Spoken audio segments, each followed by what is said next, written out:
أعوذ بالله من الشيطان الرجيم بسم الله الرحمن الرحيم نحمده ونصلي على رسوله الكريم. Nowadays we are discussing the introduction to the Surah Al-Fatiha, and in that context we had discussed its uniqueness and the word, every word which has been used is unique. So we had reached now the last words, which are غير المغضوب عليهم ولا الضالين. We had individually discussed each word, and in the mainstream, you know very well, I can't give you new information. That's why I'm not discussing these in detail there as individual words.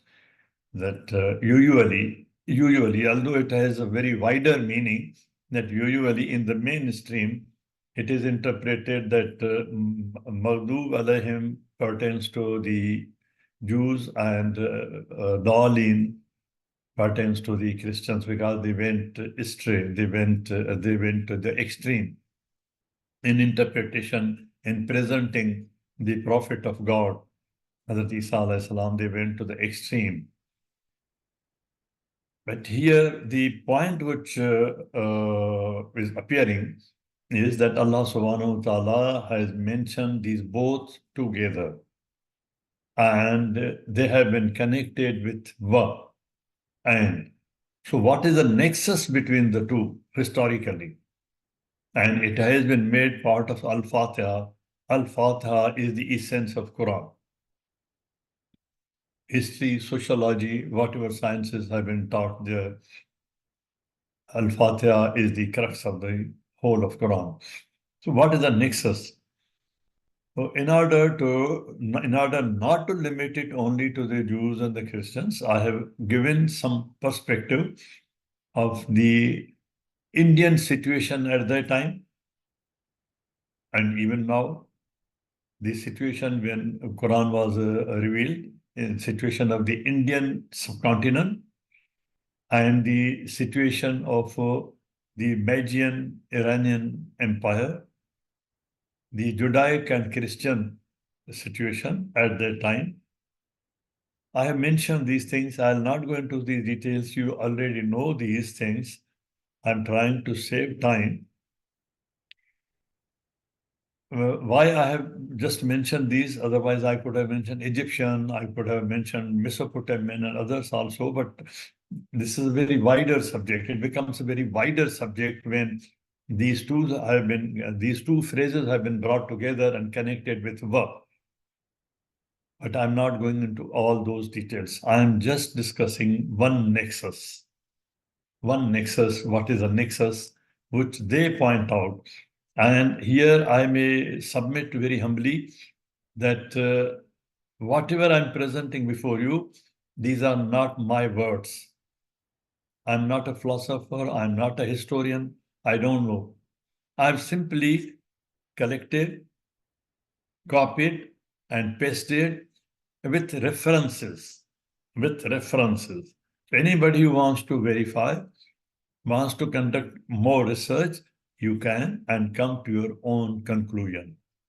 So this is just in inverted commas. Christian Zionism is a belief. It is rooted in ancient biblical belief. It is ancient, not modern, and not even contemporary to the period of Islam when Islam came, when Quran came. It is deeply and anciently, it is ancient concept of the Bible, which on interpretation, on translations, through their literature, through the literature on Torah and Injil, it has also come to Islamic literature as Israeliyat. Now it has become part of the Muslim literature also, and people they own it. Was given a new search. This concept of Christian Zionism, which is rooted in ancient biblical belief, was given a new surge towards the end of 19th century when colonialism was going to the peak. With imperial impetus, particularly French, German, British, they worked on it in their colonies, mainly in this concept in Egypt, in Palestine, in the mainland Arabia, mainly there, and in other parts of the Muslim world also at that time. They worked in their colonies, and I have been requesting that kindly see what literature at that time was collected, compiled, and translated. And I have given some examples of Shahnama from Iran, Arabian Nights from the main Arabian mainland, and books like that. And even the dictionaries they compiled, even the translations of Quran, and the translations of ahadith and other things they presented, and the way they presented the history, and particularly in Palestine in Ottoman Empire. I'm proceeding word by word so that it becomes very clear. And now in inverted commas, as I said, this is not my word, and you will see who says there are quotations, there are references. Christian Zionism is a political and religious ideology. Political ideology, not my ideology, political ideology, as debated, as discussed in the political and historical annals, that supports the return of Jewish people to Israel. This idea was spread, ingrained, made acceptable at that time, and the belief that Israel plays a key role. Israel will have to play a key role. It is playing a key role. That is why people in the Vatican are silent. Israel plays a key role in the return of the Jesus Christ. This is the key of the concept of Christian Zionism, that Christ will return. And these are not my words, I'm repeating, because this is a very important matter on which I know that how important it is. They also believe, they both, that the fulfillment of this covenant, fulfillment of the covenant of God, that as they believe in the Bible, that Christ will return, the fulfillment of the Bible, of the belief that he will return, and he can return only when the the Jews have a Zionist, like Dawood alayhi salam, empire there. Dawood alayhi salam used to sit on the Mount Zion, where he used to pray, and the Quran tells that even the birds were collected, they used to come there. The name of the mount is Zion. The Zionism is from that word Zion. You must have heard this word in the late 70s. There was a very popular song by the Rivers of the Babylon. So it is this song was based on the couplets from Zabur, and it, I think, shook the world at that time. And even today, old or young, they dance on this tune. They also believe that the fulfillment of this covenant is a prerequisite for Christ's return to the earth, that Isa will return. For that, the prerequisite is that there has to be that the Jews have to have their empire in that region, including Levant. There are some other aspects of Christian Zionism, and this is all going in inverted commas, not my words. What are the origins? The term, they say, they write, the term Christian Zionist was first used in 1897 by Theodore Herzl. You kindly remember in 1896, the Zionist movement's foundation was laid in Basel. 4 persons met there. Theodore Herzl collected them. And there, first time when the foundation is being laid, this word was used first time. In political sense, it is other explanations, concepts are in the Bible, they are ancient. They have drawn from there, and now they have collected, they have used this one word for غير المغضوب عليهم ولا الضالين. Those were excluded, now they have a nexus. Christian Zionism, Zionists. One word, one phrase, nexus, 1897. And you will remember, we had discussed, we had seen that towards the end of the 19th century, towards 1896, 97, they had said that the state will be established during the beginning of the 20th century, and it happened. At that time, still the First World War had not taken place. It's a different story. At the First Zionist Congress, the origins of Christian Zionism lie in 19th century British pre-millennial sectarianism. This you can find in the history of Egypt, particularly when the policies which the ambassador of Britain in Egypt had devised for dealing with the pashas and then with the entire Ottoman Caliphate, how the sectarianism was developed. Now then the beliefs, what are the beliefs? This is the origin, this is the belief. Again, it is in inverted commas. Christian Zionists believe that the Old Testament practices and prophecies. What is a prophecy?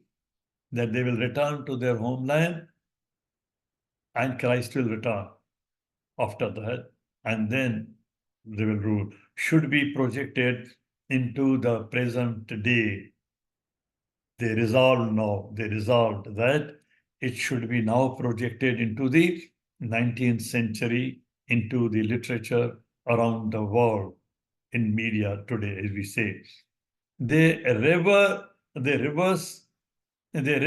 Jews as God's chosen people and believe that they have a divine right to the lands promised to them in the Old Testament.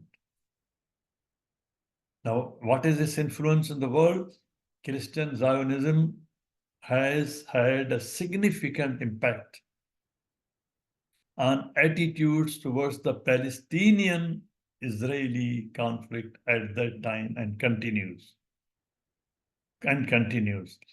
While evangelical Christians who believe in Dawa, for example, we do Dawa, evangelical Christians are some of Israel's biggest supporters, and the Protestants. These are two biggest supporters and have been fundraising for Israel settlement projects for decades. These are the references. One reference for this statement, but the inverted commas continue. It holds that the re-establishment of Jewish sovereignty in the Lebanon, the eschatological gathering of Israel is a prerequisite for the second coming of Jesus Christ. Another reference. This is all into inverted commas, and these are not Muslims. These authors are not Muslims. Thousands of books are available, not one. The Zionist idea itself has its organic roots deep within the European imperialist movement. That is why it surged during the colonial period, and it was also implanted into the Muslim literature with the translations, with the interpretations from Israeliyat, which was already adopted there, but they researched it. England of the 17th century was, in Carlyle's own words, an England of awful devout Puritanism. Now, this concept is called the concept of the Puritanisms who believe in the religious concepts and their implementation. Puritanism was a revival of Hebrew spirit in reaction to the Hellenic Jewish, Greek Hellenic spirit that had animated the immediate preceding period of Renaissance. In Renaissance, what was achieved in reaction to that? This religious concept wasn't, in Renaissance has rejected religion, but in a different way, the religious concept was made acceptable through this route. Here, this is again a reference. Palestine had up until then been remembered. This is also inverted commas. These are not appearing here. Let me put it there. Palestine had up until then been remembered as a Christian holy land. Unfortunately, this is their word, lost to Islam. But in 17th century England, it came to be regarded as the homeland of the Jews whose return to Palestine was, according to Old Testament prophecies, inevitable for the coming of the second advent of Christ, Isa alayhi salam. And we have interpreted Quran in the light of those interpretations taken from Hebraic Israeliyat, and these are the references. Long before the arrival of Theodor Herzl and other prominent Jewish nationalists, as Regina Sharif she's Jew, has so persuasively argued, there had already existed a significant, note this phrase, non-Jewish Zionist. Non-Jewish means it includes Christians, Muslims, and others. In other words, Christian Jewish Zionism, Muslim Jewish Zionism, Muslim Zionism, Christian Zionism movement within Europe. This is the reference. And again, the term Christian Zionism began to be used in the amid the 20th century in place of Christian restorationism. Before this, in the interpretation of the biblical prophecy that Christ will return and it will be accepted by the people, Jews who will have already returned to Israel. So instead of now restoration, they started using a direct term which has more appeal, that is Christian Zionism. Instead of Christian restorationism, now Christian Zionism, as proponents of the ideology rallied behind Zionists in support of a Jewish national homeland. These are the references. Proceedings of the World Congress of Jewish Studies. Advocacy on the part of Christians for a Jewish restoration. Now, Jewish restoration is being called Christian Zionism, grew after the Protestant Reformation, which had started in Germany with Martin Luther, and Protestants became a separate sect as a part of that movement. and is rooted in 17th century English Puritanism, which I've already mentioned. Puritanism. Now, this is the reference.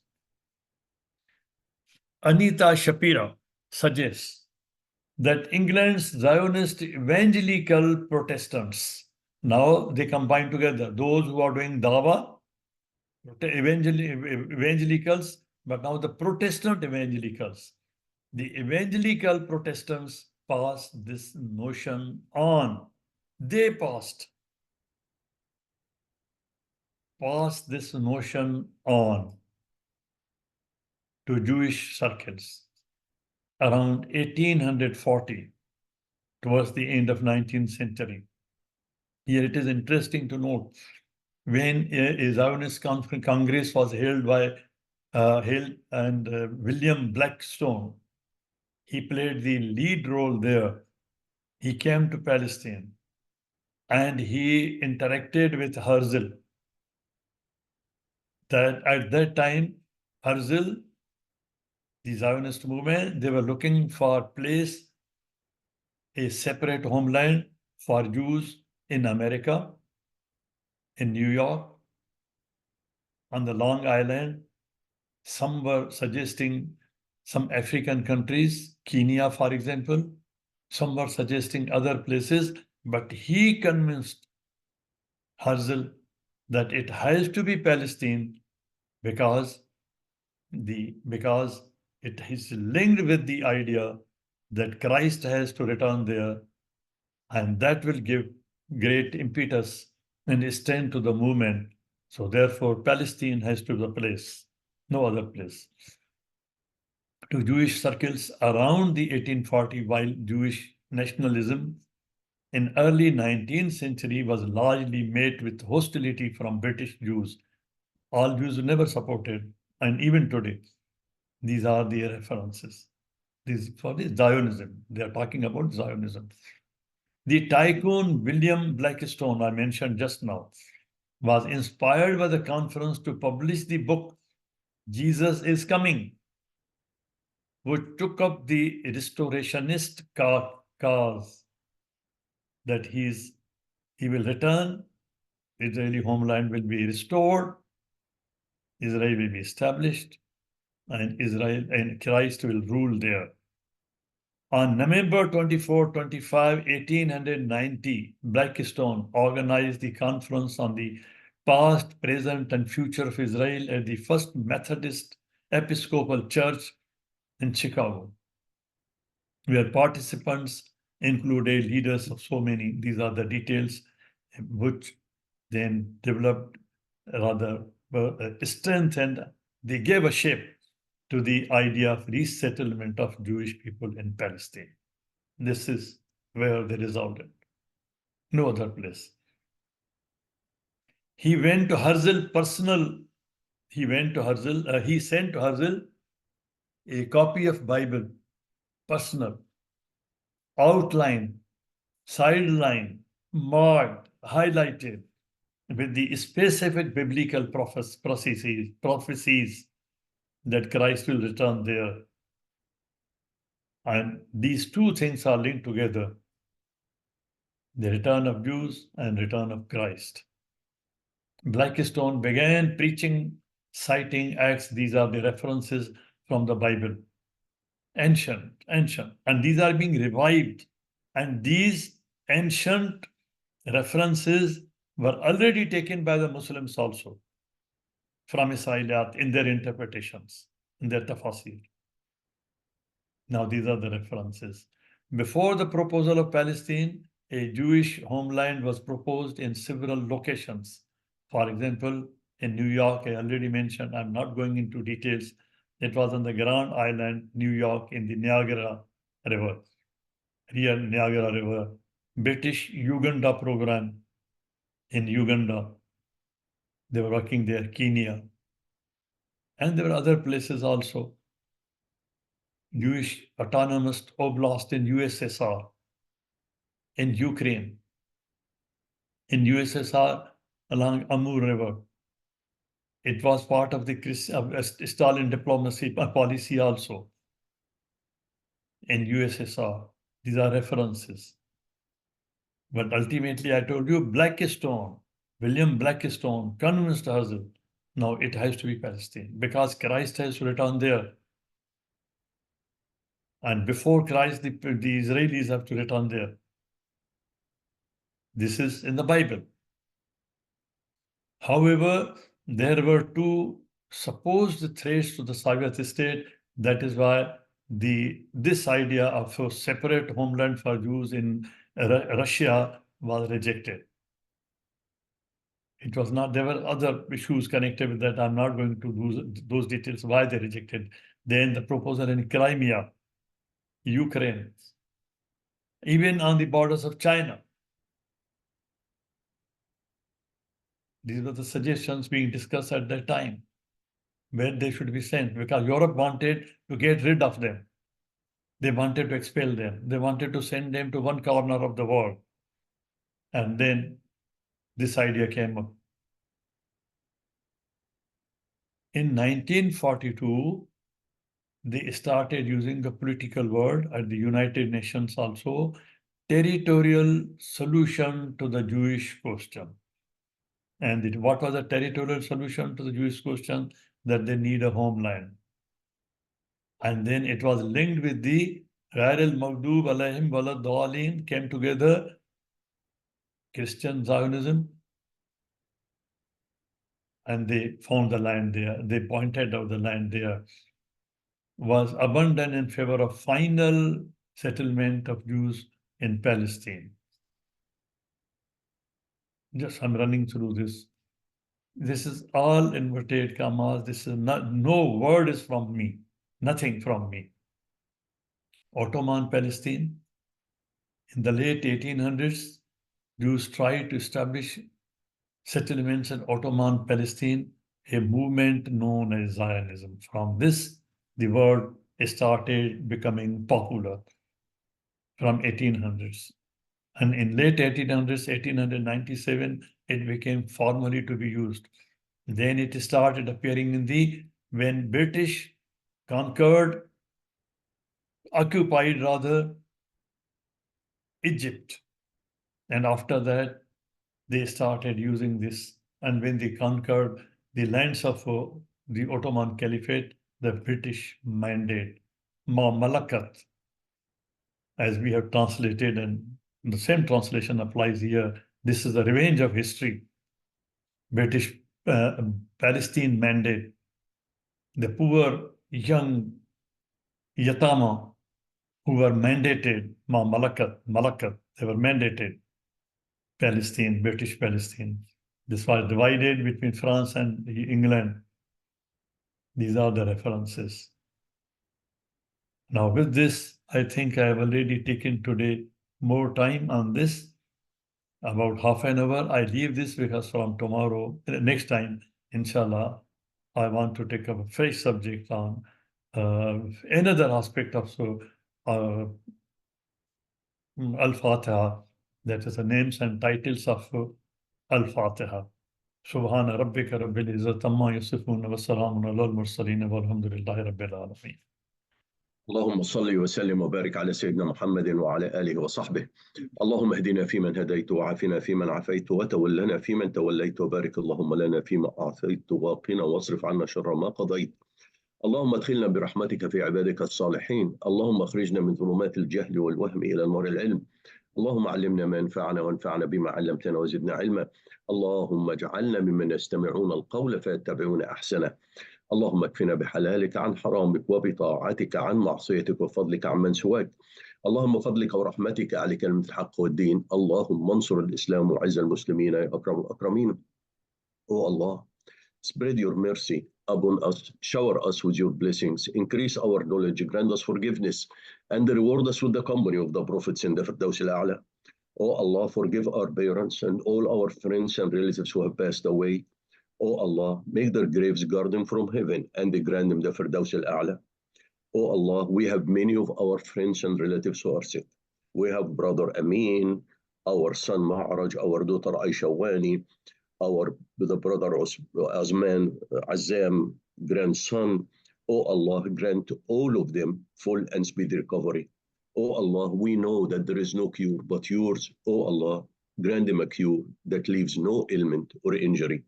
Oh Allah, guide our children, protect them, and make them righteous. Oh Allah, we seek from you all of the good, whether we know it or we don't. And we seek your refuge from all evil, whether we know it or we don't. Oh Allah, we have many of our brethren in Palestine, in Sudan, in many parts of the world who are facing barbaric enemies, unjust world, and complacent Muslim nation. Oh Allah, grant them victory, heal their trauma, protect their helpless, grant them lasting peace and prosperity, and fulfill their needs. Oh Allah, we ask you every name you have elected for yourself, that none of us leave this gathering, but his pains have been relieved, his worries have been removed, his debts have been paid, his weaknesses have been concealed, his sins have been forgiven, and his needs have been fulfilled. سبحان الله وبحمده عدد خلقه ورضا نفسه وزنة عرشه ومداد كلماته. سبحان الله وبحمده عدد خلقه ورضا نفسه وزنة عرشه ومداد كلماته. سبحان الله وبحمده عدد خلقه ورضا نفسه وزنة عرشه ومداد كلماته. والعصر إن الإنسان لفي خسر إلا الذين آمنوا وعملوا الصالحات وتواصوا بالحق وتواصوا بالصبر. وآخر دعوانا أن الحمد لله رب العالمين والصلاة والسلام على خير المرسلين. اللهم صل وسلم وبارك على سيدنا محمد وعلى آله وصحبه والسلام عليكم ورحمة الله وبركاته.